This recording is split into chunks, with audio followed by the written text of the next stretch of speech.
Ade Armando tersangka, tidak pernah diproses. Yang lain-lain seluruh yang pro kepada kekuasaan tidak diproses. Bagaimana Anda melihat itu? Wadidaw. Ini Geis Khalifa, salah satu teman baik Abah Anies Baswedan.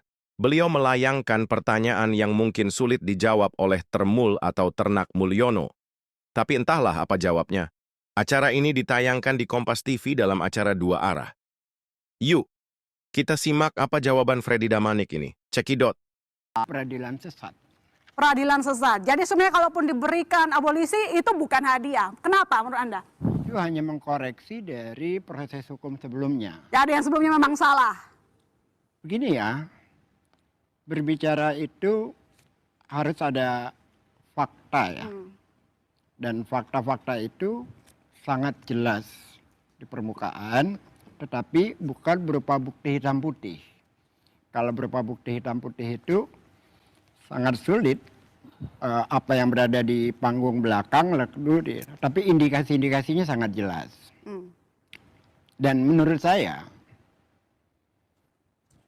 kasus Tom Lembong hanya menambah daftar kejahatan Jokowi terhadap Baswedan.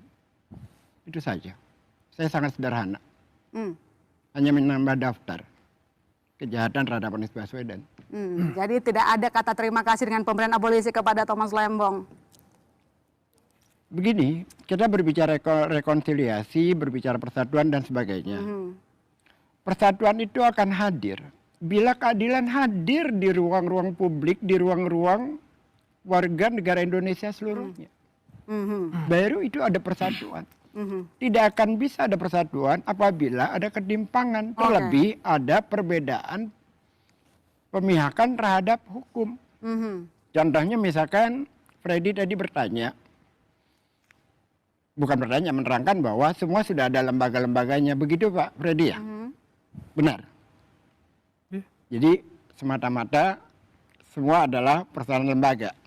Saya mau tanya, tolong dicatat. Jumhur masuk penjara. Ingat? Saganda masuk penjara. Ingat?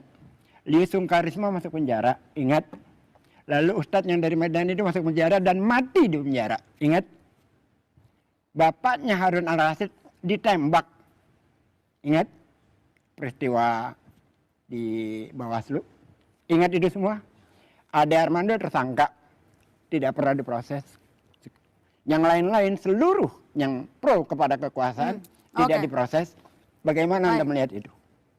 Silakan, ada peradilan Jangan gunakan bahasa kosakata yang retorik, yang valid, faktual. Silakan, Bang Freddy, peradilan sesat katanya. Tadi sudah saya katakan, ya kalau memang itu kasusnya kuat secara hukum, pengadilan harus membebaskan itu. Sebentar, yang saya tanya bukan itu, jangan berbalik. Saya kasih contoh, Jumhur di penjara, Saganda di penjara, banyak orang yang kontrak kepada pemerintah di penjara. Orang yang pro kepada Jokowi tidak pernah diproses kasusnya. Coba sebutkan satu-satu, sebutkan. Ade Armando, teman Anda belakangan ini Kasusnya bahkan apa? Coba kasusnya apa? penghinaan agama. Sudah ditersangkakan di SP3, SP3-nya itu diperadilankan dan peradilankan membatalkan SP3-nya. Itu perintah Jokowi kah? Sekarang saya Itu perintah katakan, Jokowi kah? Saya sudah jelasin tadi, ada lembaganya, itu putusan pengadilan. Come on, kita ini sudah dikasih kewenangan, dikasih hak untuk membela diri. Saya tanggapin, ongen. pertanyaan Anda ini menunjukkan bahwa Anda ngerti nggak yang saya tanya? Ngerti saya. Apa? Anda mau mengatakan Apa bahwa yang semua ini apa yang Anda pahami? adalah Jokowi yang atur. Apa yang Anda pahami? Terlalu simpel Anda mau menyampaikan seperti itu. Saya bicara fakta. Persoalan sepanjang tahun terjadi adalah orang-orang yang kontra atau oposisi dipenjarakan. Tetapi yang mereka yang pro bahkan sudah Makanya saya sebut satu-satu. Udah saya sebut. Ade Armando, Anda yang mengatakan diperadilkan kalah. So, Iya. itu lembaga peradilan, Pak. Iya memang kalah. So, apakah itu perintah Jokowi? Kasih dong publik pembelajaran. Kenapa nggak diproses?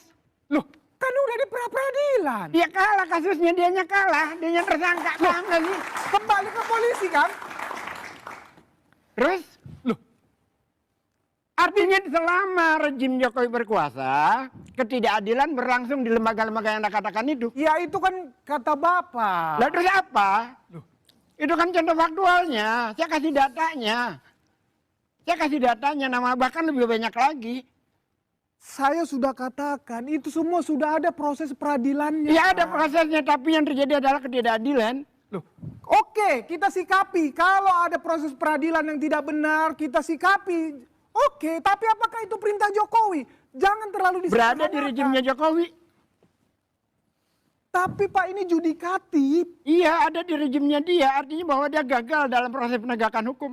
Tidak sesimpel itu, tidak sesederhana Fakta. itu. Oke. Tidak Fakta. sesederhana itu. Fakta faktual. Artinya Anda tidak mampu menjawab fakta yang ada itu. Buset. Bung Geis ini masuk akal, guys. Kelihatan Termul nggak jawab yang ditanyakannya, cuma bisa muter-muter itu aja. Emang yang kita rasakan dan sadari pada rezim Jokowi hukum hanya berlaku pada yang kontra Mulyono. Sedangkan yang pro masih lenggang santuy seperti kebal hukum, contoh yaitu si Plester yang menghina Yusuf Kala meski sudah inkrah pengadilan masih santuy malah jadi komisaris. Or Ade Armando kalah di pengadilan yang harusnya dipenjara karena penistaan agama, malah santuy pula mondar-mandir ngecoblak di berbagai stasiun televisi. Ini hanya contoh kecil para penjilat pantat yang kebal hukum di rezim Jokowi, guys. Nah, bagaimana menurut kalian? Komen, guys. Terima kasih, wassalam.